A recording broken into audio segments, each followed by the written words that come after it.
السلام علیکم بچوں، آپ سب کو خوش آمدید ہے پیپر پریپ اسٹوڈیو کی پھر سے ایک نئی ویڈیو میں۔ تو بچوں آج ہم کریں گے کلاس 11 اردو کا ماڈل پیپر 2026 میں جو آنے والا ہے اس کے ہم ایم سی کیوز کریں گے۔ تو بچوں ہم ابھی شروع کرتے ہیں۔ کائنڈلی ہمارے چینل کو سبسکرائب کریں اور بیل آئیکن کو ضروری سے کلک کریں، شکریہ۔ پہلا ایم سی کیوز ہے ضرورت مند میں لفظ مند قواعد کی روح سے کیا ہے؟ اچھا، یہ جو ضرورت ہے اس میں یہ ہے ہمارے پاس سابقے کو انگلش میں ہم کہتے ہیں پریفکس، اور مند قواعد کی روح سے ہمارے پاس ہے لاحقہ جو آخر میں آتا ہے سفکس۔ آپ نے فزکس وغیرہ میں بھی پڑھا ہوگا۔ تو نمبر 1 کا آپشن کریکٹ ہے اے۔ نمبر 2 ہے غزل کا آخری شعر جس میں شاعر اپنا تخلص استعمال کرے کہلاتا ہے۔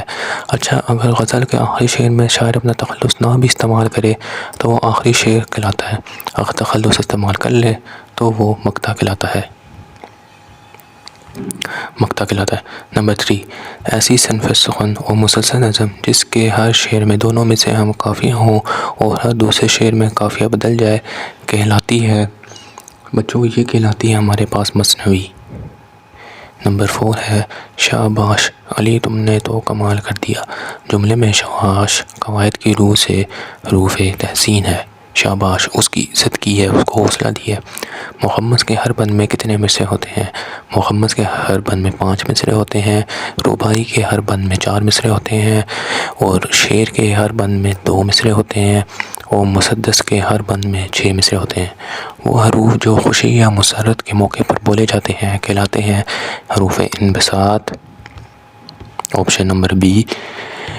نمبر 7 ہے یہ بستہ قواعد کی روح سے مرکب ہے، مرکب ناقص۔ یہ تو ایزی ہے، ویسے موٹر پیپر انہوں نے ایزی دیا ہوا ہے 2025 کا۔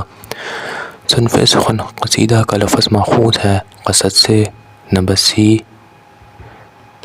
نمبر 9 ہے تف ہے تم پر، یہ جملہ مثال ہے۔ اچھا، یہ تف پوچھا ہے نا انہوں نے، تو تف یہ کیوں بولا اس نے؟ یہ تو نفرت کے موقع پر بولا ہے نا، تو یہ حروف نفرین ہے، اسے نفرت کی ہے تم پر، اس کو برا کہا ہے، اس کو احساس دلایا ہے۔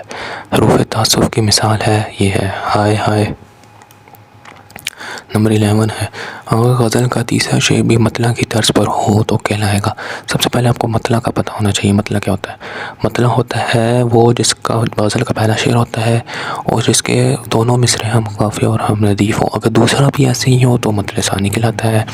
اگر تیسرے آگے چلتے ہیں ایسے تو ایسے اس کو مطلع ثالث کہتے ہیں، ٹھیک ہے۔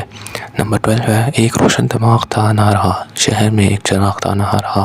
تشبیہ نہیں، استعارہ ہو سکتا ہے، مجاز مرسل نہیں، کنایا نہیں، چھپی ہوئی بات نہیں گئی، استعارہ۔ اچھا استعارہ ہوگا، استعارہ کیوں ہوگا؟ ایک روشن دماغ تھا نہ رہا، ایک روشن دماغ تھا، استعارہ لیا کسے؟ اس عالم کا۔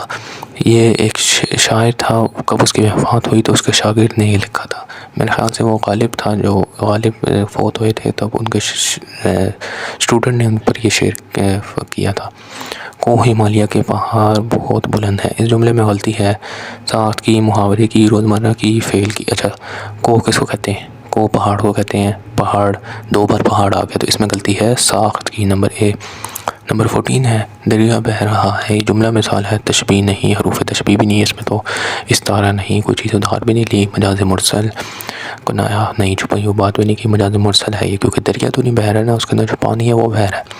غزل کے مکمل ہونے کا احساس دلاتا ہے، مطلع نہیں، مطلع سے تو شروع ہوتی ہے، ردیف قافیہ، یہ تو اس کی تو ایک شرط ہوتی ہے نا، اس کے مکمل ہونے کا احساس تو نہیں لاتی۔ تو جو غزل کا آخری شعر ہوتا ہے مقطع جس میں شاعر اپنا تخلص بھی استعمال کرتا ہے، وہ غزل کے مکمل ہونے کا احساس دلاتی ہے۔ نمبر 16 ہے درج ذیل میں سے متضاد الفاظ کی جوڑی تلاش کریں۔ حریف، حلیف، ان دونوں کے یہ آپس میں متضاد الفاظ ہیں۔ میرے سفید بالوں کا کچھ خیال کرو، اس جملے میں علم بیان کی کون سی خوبی بیان کی گئی ہے؟ تشبیہ نہیں، استعارہ ادھار بھی نہیں لیا، مجاز مرسل بھی نہیں، کنایا، چھپی ہوئی بات کی ہے، میرے سفید بالوں کا کچھ خیال کرو۔ بشر، انسان، دونوں الفاظ آپس میں باہم ہیں، مترادف ہیں یہ دونوں، بشر و انسان۔ تشبیہ میں کسی چیز کو دوسری چیز کی مانند قرار دیا جاتا ہے، حرف کی بنا پر نہیں، مشتق صفت کی بنا پر۔ اس نے دکان سے 1 کلو دہی خریدا، اس جملے میں دہی کی تذکیر و تانیث کس لفظ سے واضح ہے؟ اس نے نہیں، اس سے تو نہیں ہو رہی، دکان سے اس سے بھی نہیں ہو رہی، 1 کلو نہیں، اس سے بھی نہیں ہو رہی، خریدا اس سے ہو رہی ہے، ویسے دیکھیں تو خریدے سے پتہ چل رہا ہے کہ یہ اس سے مذکر ہے، اس سے پتہ چل رہا ہے۔ تو بچوں آج کے لیے اتنا ہی۔ اگر آپ کو کسی اور سبجیکٹ کے ماڈل پیپر کے MCQ وغیرہ سولو کروانے ہیں یا کوئی اور انفارمیشن چاہیے تو کائنڈلی آپ کمنٹ کریں اور ہمارے چینل کو سبسکرائب کریں۔ آج کے لیے اتنا ہی، باقی اگلی ویڈیو میں شکریہ۔